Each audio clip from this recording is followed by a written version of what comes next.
दोस्तों नमस्कार। दोस्तों कर्नाटक में कांग्रेस के एक एमएलए केसी वीरेंद्र को ईडी ने छापे के बाद गिरफ्तार कर लिया। असल में ऑनलाइन गेमिंग और सट्टे पर केंद्र सरकार ने रोक लगा दी। अरबों रुपए के इस बिजनेस में अगर इस समय कांग्रेस की सरकार केंद्र में होती तो पैसे कमाने का सोचती, लेकिन मोदी है जो जनता के हित के फैसले लेते हैं और इसीलिए देश के लाखों लोगों को बर्बादी से बचाने के लिए इस ऑनलाइन गेमिंग और सट्टेबाजी पर रोक लगाई। लेकिन कांग्रेस बाज नहीं आ रही। रोक लगने की अधिसूचना जारी हो गई, कानून बन गया, समाचारों में आ गया, लेकिन कांग्रेस के नेता कब बाज आने वाले हैं? क्योंकि उनको जिसको भ्रष्टाचार की आदत पड़ गई उसको पड़ गई। ये केसी वीरेंद्र का बताया जा रहा है कि इनके कई कैसीनो गोवा के अंदर भी हैं और ऐसा बताया जा रहा है कि इनके लगभग 5 ऐसे कैसीनो हैं जहां ये सट्टा खिलाते हैं, जुआ खिलाते हैं, और जुआ ऑफलाइन और ऑनलाइन दोनों चलता है। इसीलिए ईडी की इन पर नजर थी और ये देखना था कि क्या बैन होने के बाद भी ये इस धंधे को करते हैं। अब कैसीनो भी अवैध चलता है या लाइसेंस लेकर के, उसकी भी एक बात है। तो इनकी कंप्लेंट थी कि यहाँ बड़ी मात्रा में कैश इकट्ठा होता है और कैश को यदि आप टैक्स नहीं देते हैं तो टैक्स की चोरी भी माना जाता है, यानी इनकम टैक्स डिपार्टमेंट भी अब इसमें एंट्री होने वाला है। लेकिन जो कैश वहां मिला केसी वीरेंद्र के घर अलमारियों में रखा हुआ और जो वहां लग्जरी गाड़ियां, लग्जरी घड़ियां, गहने मिले, ईडी की अधिकारियों की आंखें चुंधिया गई। 12 करोड़ रुपए कैश, 1 करोड़ रुपए विदेशी मुद्रा, 6 करोड़ की ज्वेलरी, ये सब मिला और कई गाड़ियां मिली हैं। हलफनामे में इन्होंने जब चुनाव लड़ा था तो 134.9 करोड़ की संपत्ति इन्होंने अपनी स्वीकार की थी। लेकिन सवाल यह है कि इतना पैसा ये फिर किस लिए कैश इकट्ठा था? सूत्रों की माने तो कुछ एक पत्रकार ये कह रहे हैं कि ये जो कैश इकट्ठा किया गया था, ये बिहार में जो चुनाव है इस बार राहुल गांधी जिस तरह से एक फर्जी मुद्दों पर, वोट चोरी के नाम पर एक हवा बनाने की कोशिश कर रहे हैं, और कोशिश तो ये है कि किसी तरह मोदी की सरकार को गिरा दिया जाए। पवन खेड़ा जो कि कांग्रेस के प्रवक्ता हैं, वो सीधा एक्स पर पोस्ट कर रहे हैं बाकायदा। सबूत है, आप देखिए जाकर कि 2029 के पहले मध्यावधि चुनाव होंगे। सोचिए केंद्र में मोदी सरकार जिसके पास पूर्ण बहुमत है, राज्यसभा में भी और लोकसभा में भी, तो कांग्रेस ऐसा कैसे कह सकती है, कोई प्रवक्ता ऐसे कैसे कह सकता है कि मध्यावधि चुनाव होंगे? कांग्रेस के प्रवक्ता बिहार की राहुल गांधी की यात्रा जो कि फर्जी मुद्दे पर है, झूठ पर आधारित है, उसको देख देख के कूद रहे हैं। ऐतिहास रच दिया राहुल गांधी को बड़ी भाई वहां कुछ नहीं है। मुस्लिम बहुल एरिया में अगर आप जाओगे, ऐसे एरिया में राहुल गांधी की इस समय यात्रा है जहां 40 से 60% मुस्लिम आबादी है और मुसलमान बीजेपी को वोट देता नहीं है, तो किसको देगा? या तो आरजेडी को देगा या तो कांग्रेस को देगा, और वहां दोनों मिले हुए हैं। तो दोनों मिले हुए हैं तो पूरा मुस्लिम समाज वहां इकट्ठा सड़कों पर है।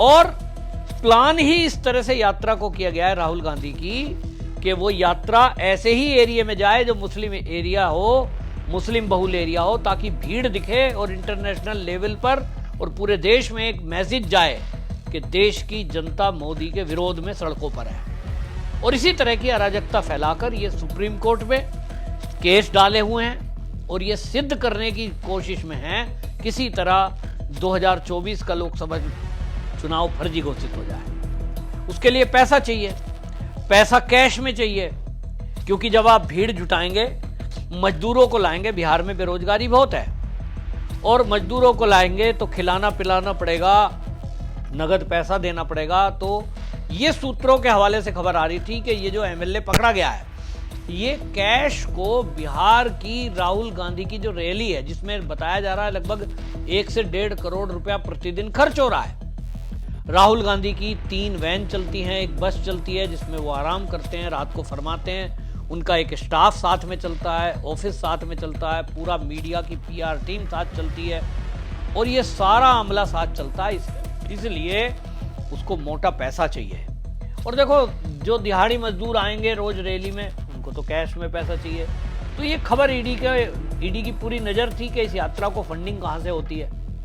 तो एक तरफ आरजेडी लालू प्रसाद यादव की पार्टी इसको फंड कर रही है और दूसरी तरफ कांग्रेस की राहुल गांधी की जो यात्रा है, इसको फंडिंग कर्नाटक से होने की पहले से उम्मीद थी, क्योंकि कर्नाटक ही इनके लिए सोने की अंडे देने वाली मुर्गी है। हिमाचल सरकार है, लेकिन वहां सरकार पे इतना संसाधन नहीं है कि वो पैसे जुटाकर करोड़ों रुपए राहुल गांधी के लिए कोई व्यवस्था कर सके, और इसीलिए एक अंदेशा लग रहा था। तो ईडी की निगरानी थी ऐसे लोगों पर, और अभी भी आप देखिए 8 दिन के अंदर 2 ऐसे कांग्रेस के एमएलए पर छापा पड़ा है। 8 दिन पहले एक एमएलए और था, सतीश कृष्ण सैल, 1.41 करोड़ यानी लगभग 1.5 करोड़ रुपया कैश उसके यहां भी मिला है, गोल्ड मिला है। तो ये लगातार निगरानी बनी हुई है, और अगर कर्नाटक में कोई ये सोच रहा है कि ईडी की नजर से वो बच जाएगा, तो निश्चित समझ लीजिए, अब जैसे विधायक साहब वीरेंद्र जी हैं ना, ये गए 1 साल के लिए जेल में, तो विधायकी गई छुट्टी। अब आप समझें कि नए कानून से ये बौखलाहट क्यों थी। ये जो नया कानून बन रहा था 130वां संशोधन, जिसमें ये प्रावधान मोदी सरकार ने किए हैं कि यदि कोई भी एमपी, एमएलए, मंत्री, यहां तक कि सीएम या पीएम अगर किसी भी केस में जिसमें 5 साल से अधिक की सजा हो सकती हो, और अगर कोर्ट ने जमानत 30 दिन तक नहीं दी, तो स्वतः उसकी कुर्सी चली जाएगी। राहुल गांधी लोकसभा में इसीलिए खड़े होकर विरोध कर रहे थे, क्योंकि उनको पता है कि भीड़ अपने आप तो आती नहीं सुनने के लिए, उनको कोई लोकप्रियता नहीं है, कोई सुनता नहीं, कोई जानता नहीं, सब मजाक करते हैं। तो पैसे से ही पब्लिक बुलानी पड़ेगी, भीड़ को जुटाना पड़ेगा, डुगडुगी बजानी पड़ेगी, और इसलिए उनको लग रहा था, इसीलिए इसका विरोध कर रहे थे। और क्या कह रहे थे, ये जो कानून है मध्यकालीन की याद दिलाता है कि राजा जिसको चाहता था विरोधियों को पकड़कर जेल में डाल देता था। मतलब ये इसको मध्यकालीन बताकर, देखिए राहुल गांधी ने क्या कहा लोकसभा में, खुद सुनिए। There is a lot of action going on. You must have heard, and I'm sure all of you have heard, of the new bill that the BJP is proposing. We are going back to medieval times when the king could just remove anybody at will. There's no concept of what an elected person is. He doesn't like your face, so he tells ED,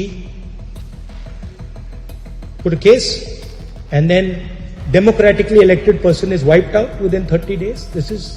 This is new. Also, let's not forget why we are electing a new vice president. Just yesterday I was having a conversation with somebody and I said, where is the old vice president gone?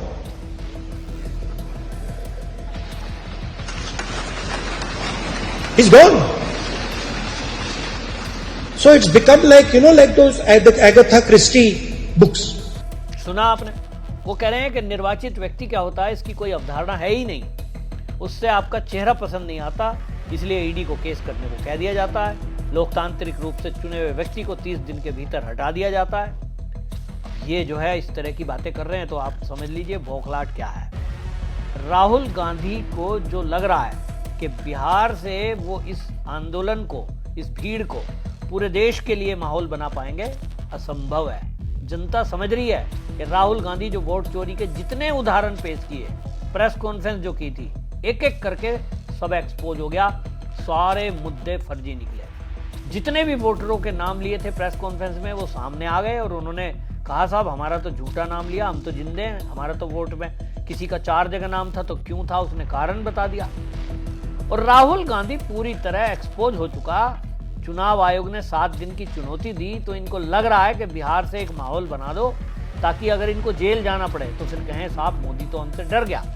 यही एक उदाहरण है, इनके पास यही dialogue है कि डर की वजह से हमें जेल में डाल दिया गया है। तो बहरहाल जो ये ईडी की छापेमारी हुई है, अब सूत्रों के हवाले से ये पता लग रहा है कि अब ये छापेमारी बिहार में पड़ने वाली है, और लगातार अब एक्शन होगा, क्योंकि चुनाव में पैसा मूव होता ही है, हम सब जानते हैं। ऐसे में जब देश विरोधी कोई अभियान चल रहा हो, खबर तो ये भी है कि विदेशी फंड भी आ रहा है, लेकिन कौन इंडस्ट्रियलिस्ट इनको फंड कर रहा है, कौन सी संस्था इनको फंड कर रही है, इस सब पर हमारी इंटेलिजेंस नजर बनाए हुए है। तो एक बहुत बड़ा ये झटका राहुल गांधी को है, क्योंकि उनके विधायक अगर एक एक करके ऐसे ईडी गिरफ्तार करेगी, तो समझिए कि राहुल गांधी की जो यात्रा है, और जो वो अगली यात्रा है, प्रधानमंत्री बनने का सपना, कैसे पूरी होगी। आपकी राय क्या है कमेंट में जरूर लिखें, वीडियो शेयर करें। वंदे मातरम।